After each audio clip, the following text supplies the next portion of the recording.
இலங்கையில் ஒரு இனமுறுகலை ஏற்படுத்துவதற்குரிய ஒரு முயற்சி மேற்கொள்ளப்பட்டு வருகிறதா என்று ஒரு சந்தேகம் இப்பொழுது எழுந்திருக்கிறது.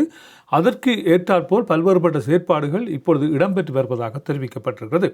இவை இப்படி இருக்கின்ற இந்த நிலையிலே நேற்றைய தினம் பெரும் பரபரப்பை ஏற்படுத்தியிருந்த செருப்பு மாலை விவகாரம், அதன் பின்னணி, அது எதற்காக இடம்பெற்றது என்பது தொடர்பாக ஆராய்வதுதான் இன்றைய காணொலியாக இருக்க போகிறது. வாருங்கள் காணொலிக்குள்ளே முற்றுமுழுதாக செல்லலாம். என்னவென்று சொன்னால், இலங்கை அமெரிக்காவை மையமாக கொண்டு இயங்குகின்ற ஒரு நிறுவனம் வெளியிட்ட தகவலின் அடிப்படையில் இலங்கையிலே குண்டு தாக்குதல் இடம்பெற்றது போன்று ஒரு இனமுறுகலை ஏற்படுத்துவதற்குரிய பின்னணிகள் இருப்பதாக செய்திகள் தெரிவிக்கப்பட்டிருக்கின்றன. இவற்றின் பின்னணியை சற்று ஆழமாக ஆராய்வோமாக இருந்தால் பெரும் பெரும் விடயங்கள் இப்பொழுது வெளிவந்து கொண்டிருக்கின்றன. உங்கள் பலருக்கு தெரியும், இந்த ஈஸ்டர் குண்டு தாக்குதல் விசாரணைகள் மிக மிக தீவிரமாக நடைபெற்று வருகின்றன. இந்த விசாரணைகளின் பின்னணியில் பல பெரும் தலைகள் எல்லாம் சிக்கப்பட்டு போயிருக்கின்றன. விசாரணைகள் அவர்களை நோக்கி வரப்போகிறது என்பதை அறிந்து கொண்ட அவர்கள் தங்களை பாதுகாத்துக் கொள்வதற்காக சட்டத்தில் இருக்கின்ற ஓட்டைகளை பாவித்துக் கொள்ள அவர்கள் முனைப்புகளை காட்டி வருகிறார்கள். இப்படி இருக்கின்ற இந்த நிலையிலே இந்த ஈஸ்டர் தாக்குதலை மையப்படுத்தி மற்றொரு இனவரி குழப்பங்களை ஏற்படுத்துவதற்கு, இனங்களிடையே ஒரு குழப்பத்தை ஏற்படுத்துவதற்கு முன்னாள் அரசியல்வாதிகள் என்று சொல்லப்படுகின்ற நபர்கள் முயற்சிகளை மேற்கொண்டிருக்கிறார்களா? இதைத்தான் அந்த அமெரிக்கா நிறுவனம் சுட்டிக்காட்டி இருக்கிறதா என்று இன்றைய தினம் நாங்கள் பார்க்க தோன்றுகின்றது. உதாரணமாக பார்க்க போனால், இனங்களிடையே குரோதத்தை ஏற்படுத்துவது எப்படி இப்பொழுது இடம்பெறப் போகிறது என்றால், சிங்கள மக்கள் மத்தியிலே எல்லாவற்றையும் செய்து பார்த்தார்கள், எதுவும் எடுபடவில்லை. இனவாதத்தை கதைத்து தான் இவ்வளவு காலமும் அரசியல் செய்தவர்கள் இப்பொழுது அங்கே இனவாதம் தொடர்பாக எதுவும் கதைக்க முடியாத ஒரு நிலைக்கு இப்பொழுது வந்திருக்கிறார்கள். சிங்கள மக்கள் மிக தெளிவாக இருக்கிறார்கள். இவர்கள் எதற்காக என்ன வேலைகளை செய்தார்கள் என்பதை அவர்கள் புரிந்து கொண்டிருக்கிறார்கள். எனவேதான் இவர்களது ஒட்டுமொத்த ஆட்சியையும் அவர்கள் வேண்டாம் என்று துரத்தி அடித்து புதிய ஒரு ஆட்சியை கொண்டு வந்து நிலைநிறுத்தினார்கள். மஹிந்த ராஜபக்சவின் மற்றொரு முகமாக வந்த ரணில் விக்ரமசிங்காவையும் இவர்கள் ஏற்றுக்கொள்ளவில்லை, அவரையும் புறம் தள்ளிவிட்டார்கள். இப்படி இருக்கின்ற நிலையில் இவர்கள் இப்பொழுது என்ன செய்ய ஆசைப்பட்டிருக்கிறார்கள் என்று சொன்னால், முஸ்லீம் இனத்துக்கும் தமிழ் இனத்துக்கும் இடையே குரோதத்தை உண்டு பண்ணி முஸ்லீம் மக்களையும் தமிழ் மக்களையும் மோதவிட்டு, அல்லது முஸ்லீம் மக்களையும் கிறிஸ்தவ மதத்தையும் மோதவிட்டு பார்க்கின்ற ஒரு வேலையை செய்ய ஆரம்பித்திருக்கிறார்களா என்பது போன்று தெரிவிக்கப்பட்டிருக்கிறது. இதில் மும்முரமாக ஈடுபட்டிருக்கிறார் உதய ஹம்பம்பிலவாக இருக்கட்டும், பிமல் வீரவன்சவாக இருக்கட்டும், அவரோடு சேர்ந்து இயங்குகின்ற திலீப் ஜெயவீரவாக இருக்கட்டும். அவர் தனது ஊடகத்தை வைத்துக்கொண்டு அந்த ஊடகத்தின் ஊடாக பல்வேறுபட்ட பிரச்சாரங்களை மேற்கொண்டு வருகிறார். இவர்களுக்கு எதிராக சட்டம் வேலை செய்கிறது, அது ஒரு பக்கம் இருந்தாலும் கூட இவர்கள் இப்பொழுது கையில் எடுத்திருப்பது இனங்களிடையே ஒரு முறுகலை ஏற்படுத்தி விட வேண்டும் என்கின்ற ஒரு தன்மை இப்பொழுது இவர்களிடையே வந்திருக்கிறது. அதற்கான வேலை திட்டத்தை இவர்கள் இப்பொழுது ஆரம்பித்திருக்கிறார்கள் என்றே சொல்ல தோன்றுகின்றது. இந்த ஈஸ்டர் குண்டு தாக்குதல் தொடர்பான விசாரணைகள் நடத்த வேண்டும் என்று தெரிவித்து வருகின்ற குருவானவர்களில் ஒருவர் தான் சிறில் காமினி. இந்த சிறில் காமினியின் பட்டப்படிப்பு தொடர்பாக இப்பொழுது பெரும் குழப்பம் ஏற்பட்டிருக்கிறது. என்னவென்று சொன்னால், சிறில் காமினி அடிப்படை படிப்பறிவை இல்லாத ஒருவர் ஈஸ்டர் தாக்குதல் தொடர்பான விசாரணை கேட்கிறார் என்பது போன்று உதய ஹம்பம்பில ஒரு கருத்தை தெரிவித்திருக்கிறார். உங்கள் பலருக்கு தெரியும், இந்த ஈஸ்டர் தாக்குதல் தொடர்பான தகவல்களையும் ஈஸ்டர் தாக்குதல் தொடர்பான விசாரணைகள் தொடர்பான அறிக்கைகளையும் வெளியிடுவது இந்த சிறில் காமினியாக இருக்கிறார். இப்படி இருக்கின்ற நிலையில்தான் பெருமதிப்புக்குரிய பேராயர் மல்கம் ரஞ்சித் ஒரு கருத்தை தெரிவித்திருக்கிறார். இனங்களிடையே குழப்பத்தை ஏற்படுத்துவதற்கு ஒரு சிலர் முயற்சிகளை மேற்கொள்கிறார்கள் என்பது போன்று அவரும் தனது கருத்தை தெரிவித்திருக்கிறார். இவை இப்படி இருக்கின்ற இந்த நேரத்திலே உதய ஹம்பம்பில மற்றொரு கருத்தை தெரிவித்திருக்கிறார். என்னவென்று சொன்னால், 36 வருடங்களாக இந்த நாட்டை காத்த ஒரு வீரன் கைது செய்யப்பட்டிருக்கிறான். அந்த வீரன் ஏன் கைது செய்யப்பட்டிருக்கிறான் என்றால், தமிழீழ விடுதலை புலிகளின் ஆதரவாளர்கள் அல்லது விடுதலை புலி உறுப்பினர்களுக்கு இவரை சித்திரவதை செய்கின்ற காணொளிகள் இப்பொழுது விற்பனை செய்யப்பட்டிருக்கின்றன. அதை விற்பனை செய்வதற்காகவே, அதாவது சுரேசலையை நாங்கள் எவ்வாறு சித்திரவதை செய்கின்றோம் என்கின்ற காணொளிகள் எல்லாம் எடுக்கப்பட்டு அவை தமிழீழ விடுதலை புலிகளது உறுப்பினர்களுக்கு அவை விற்கப்பட்டிருக்கிறதாம். இதை உதய ஹம்பம்பில தெரிவித்திருக்கிறார். உண்மையில் பார்க்க போனால் ஒரு நீதிமன்றத்தில் இருக்கின்ற ஒரு விடயத்தை யாருமே ஒரு நியாயாதிக்கத்துக்கு உட்படுத்தக்கூடாது என்ற சட்டம் இருக்கின்ற ஒரு நாட்டிலே இவ்வாறு இவர்களால் சொல்ல முடியும் என்று நீதிமன்றம் மீண்டும் மீண்டும் இவற்றை வலியுறுத்த வேண்டும். நீதிமன்றம் இவர்கள் தொடர்பான செயற்பாடுகளை உண்மையிலேயே மேற்கொள்ளப்பட வேண்டும். ஒரு முஸ்லீம் நபர் என்று சொல்லப்படுகின்ற சுரேஷ் சலே கைது செய்யப்பட்டிருக்கிறார், அவருக்காக போராடுங்கள், முஸ்லீம் மக்களை கிளர்ந்தெழுங்கள் என்பது போன்று இவர் கருத்தை தெரிவித்திருக்கிறார். முஸ்லீம் தலைவர்கள் பலர் இருக்கிறார்கள், ரிசாட் பதியுதீன் இருக்கிறார், பல்வேறுபட்ட தலைவர்கள் இருக்கிறார்கள். இந்த பயங்கரவாத தடை சட்டத்தால் பாதிக்கப்பட்டவர்கள், இந்த ஈஸ்டர் குண்டு தாக்குதலின் பின்னால் பாதிக்கப்பட்ட பல்வேறுபட்ட முஸ்லீம் நபர்கள் இன்றைக்கும் இருக்கிறார்கள். அவர்கள் சொல்வார்கள் இது முஸ்லீம் இனவாதமா என்று. இனவாதத்தை தூண்டுகின்ற வகையில் இவர்கள் கதைக்கக்கூடாது, கதைப்பதை தடுத்து நிறுத்த வேண்டும். முஸ்லீம் மக்கள் மிகுந்த தெளிவாக இருக்க வேண்டும். இதன் பின்னணியில் இருக்கின்ற பல்வேறுபட்ட குழப்பங்களை நீங்கள் புரிந்து கொள்ள வேண்டும், புரிந்து கொள்வீர்கள். ஜனாசா நல்லடக்கம் செய்யப்படாது எரிக்கப்பட்ட வேளையில் அந்த மக்களது மனங்கள் எவ்வாறு குமுறின என்பதை பலருக்கு தெரியும். அப்படி இருக்கின்ற நிலையில் இந்த ஈஸ்டர் குண்டு தாக்குதலின் பின்னணியில் முஸ்லீம்கள் வதைக்கப்பட்டார்கள், அந்த இனத்தின் மீது அந்த பழி சுமத்தப்பட்டது. அப்படிப்பட்ட ஒன்றுக்கு தான் இன்று நீதிமன்றம் ஒரு தீர்ப்பை வழங்கும். அவர் நீதிமன்றத்தை எதிர்கொள்ள வேண்டும், நீதிமன்றத்திலே நியாயம் கிடைக்கும். எனவேதான் இன்றைய தினம் CSR அமைப்பினுடைய தலைவராக இருந்து வருகின்ற ரொஹான் சில்வா ஒரு கருத்தை தெரிவித்திருக்கிறார். என்னவென்று சொன்னால், சுரேஷ் சலே என்று சொல்லப்படுகின்ற நபர் தனியே அசாத் மௌலானா வழங்கிய சாட்சியின் அடிப்படையில் அவர் கைது செய்யப்படவில்லை. அப்படி பார்க்க போனால் அசாத் மௌலானா ஒரு முஸ்லீம் இனத்தவர். எனவே அசாத் மௌலானா வழங்கிய அந்த சாட்சியத்தின் அடிப்படையிலும் சனல் போவில் வந்த காணொளியின் அடிப்படையிலும் சுரேஷ் சலே கைது செய்யப்படவில்லை. சுரேஷ் சலே இதற்கு முன்னர் இருந்த பல புலனாய்வு அதிகாரிகள், ஓய்வு பெற்ற புலனாய்வு அதிகாரிகள், தற்பொழுதும் சேவையில் இருக்கின்ற புலனாய்வு அதிகாரிகள் கிட்டத்தட்ட 250க்கு மேற்பட்டவர்கள் என்று சொல்கிறார்கள்.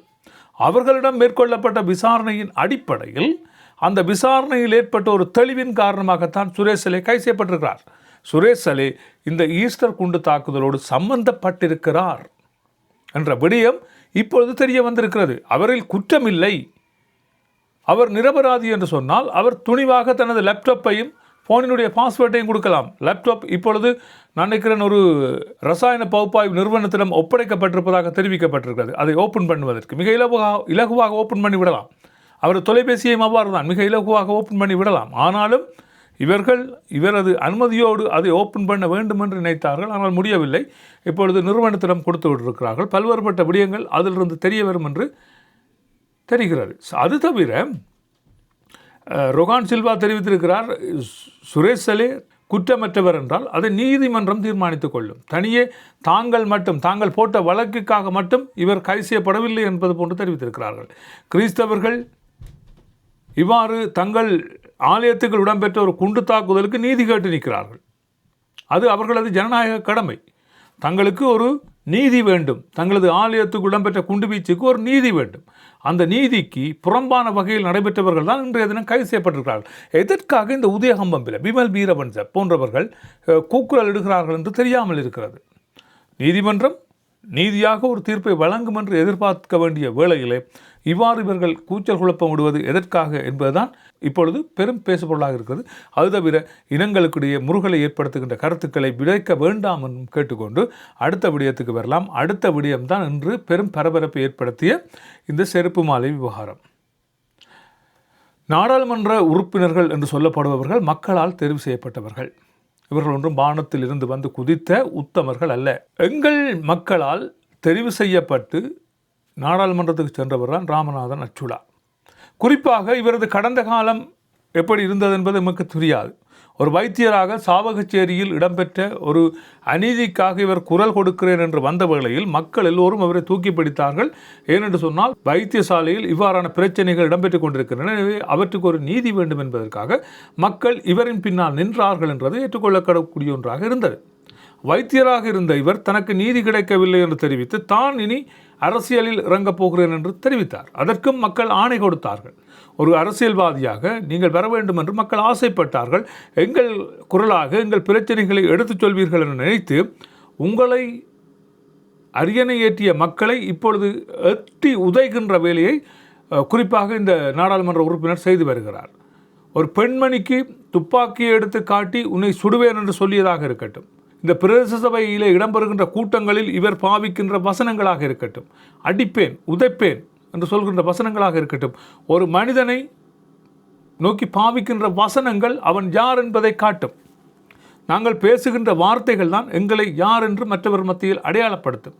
அப்படி இருக்கின்ற நிலையில் இவர் பேசுகின்ற வார்த்தைகள், இவர் பயன்படுத்துகின்ற சொற்பிரயோகங்கள் ஒரு மக்கள் மத்தியிலே இவர் தொடர்பான ஒரு வெறுப்புணர்வை ஏற்படுத்தி இருக்கின்றன. அது தவிர அண்மையிலே உங்கள் பலருக்கு தெரியும், தமிழ தேசிய தலைவர் தான் தனது தேசிய தலைவர் என்று சொல்லி 1-2 மாதங்களுக்குள்ளே மஹிந்த ராஜபக்சவிடம் சென்று சரணடைந்தவர். மஹிந்த ராஜபக்ச தமிழ் மக்களால் தூக்கி வீசப்பட்டவர். மஹிந்த ராஜபக்ச சிங்கள மக்கள் மத்தியிலே சோபை இழந்து போன ஒருவர். அப்படி இருக்கின்ற ஒரு நபரை இவர் தேடிச் சென்று நீர்தான் தலைவர் என்று தெரிவித்திருப்பது உண்மையிலேயே தமிழ் மக்கள் தாங்கள் இந்த நாடாளுமன்ற உறுப்பினரை தேர்வு செய்தது எதற்காக என்று வெட்கி தலைகுனிய வேண்டிய ஒரு நிலைமைக்கு இன்று கொண்டு வந்து விட்டிருக்கிறது. யாழ்ப்பாணத்திலே அரசியல்வாதிகளாக இருந்தவர்கள் எல்லாம் எப்படி இருந்தார்கள் என்று வரலாறுகள் சொல்லும்.